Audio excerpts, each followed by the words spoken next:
and take out the dropper.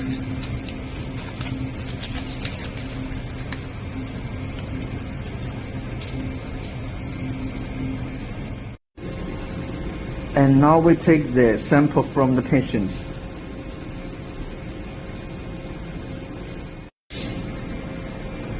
We take the sample, just one drop, about 10 microliter. And we input the blood sample or plasma and serum into this sample well. And now immediately we have to input the diluent buffer.